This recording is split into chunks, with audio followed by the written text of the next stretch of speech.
ने कर ली अखिलेश यादव को झटका देने की तैयारी। पीडीए फॉर्मूले के मायावती ने काट निकाल डाली। एक दांव से बड़ा सूबे का सियासी तापमान, क्या मायावती दे पाएंगे अखिलेश को झटका? क्यों उठने लगे सियासी गलियारों में सवाल? मायावती की रणनीति में क्या है खास, इस रिपोर्ट में आप भी सब कुछ जान लीजिए। इस बार मायावती ने अखिलेश को मात देने की खास तैयारी की है, जिसने सियासी गलियारों में हलचल मचा दी है।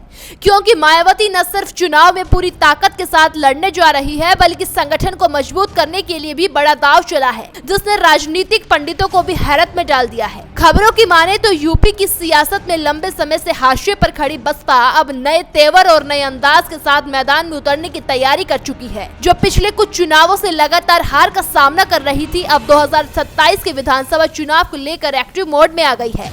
और सबसे अहम बात यह है कि इस बार उनका निशाना सीधे अखिलेश यादव और समाजवादी पार्टी पर है। जी हाँ, योगी सरकार से टक्कर तो है ही, लेकिन मायावती का पहला एजेंडा पीडीए यानी पिछड़ा, दलित और अल्पसंख्यक फॉर्मूले का तोड़ निकालना है, जिसने 2024 लोकसभा चुनाव में अखिलेश को मजबूती दी थी। चर्चा तो ये भी है कि मायावती ने अब तक कभी न देखी गई रणनीति अपनाई है। उन्होंने बसपा छोड़कर गए पुराने नेताओं की घर वापसी शुरू कर दी है और अपने भतीजे आकाश आनंद को भी सक्रिय कर सियासत में नया चेहरा उतार दिया है। सिर्फ यही नहीं, बसपा का असली शो स्टॉपर 9 अक्टूबर को लखनऊ की रैली में होगा, जिसे मायावती ने कांचीराम की पुण्यतिथि पर आयोजित करने का ऐलान किया है। माना जा रहा है कि यही रैली बसपा के मिशन 2027 की औपचारिक शुरुआत होगी, जिसके पीछे का मकसद भी चर्चाओं में है। जानकारों की माने तो मायावती का मकसद साफ है, सियासी ताकत का प्रदर्शन करना और ये जताना कि हाथी अभी घबराया नहीं, बल्कि वापसी के लिए तैयार है। राजनीति पंडितों का भी कहना है कि बसपा की रणनीति इस बार पीडीए का काउंटर करने की है।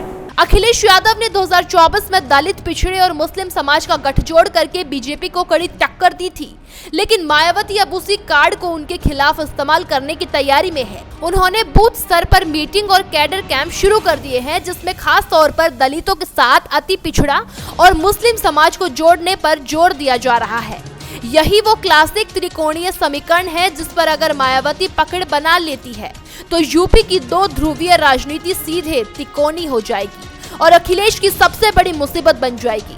रिपोर्ट्स में ये भी दावा किया गया है कि मायावती की इस रणनीति का असर पहले से ही दिखने लगा है। बसपा के प्रदेश अध्यक्ष विश्वनाथ पाल और बाकी बड़े नेता गांव-गांव जाकर छोटे बड़े नेताओं को पार्टी से जोड़ रहे हैं।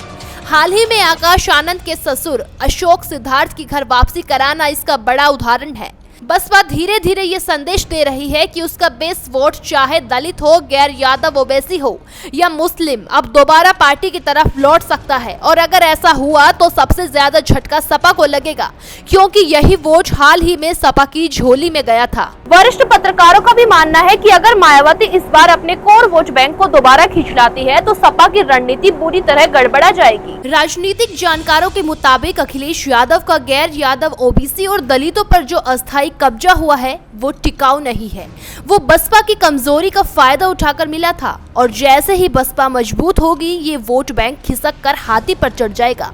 और यही वजह है कि लखनऊ से लेकर दिल्ली तक सियासी गलियारों में ये सवाल उठने लगा है कि क्या मायावती अखिलेश को करारा झटका देने वाली है।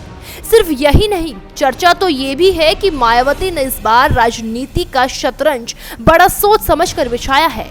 पीडीए फॉर्मूले का तोड़ निकालने की कवायद ने यूपी की राजनीति का तापमान अचानक बढ़ा दिया है।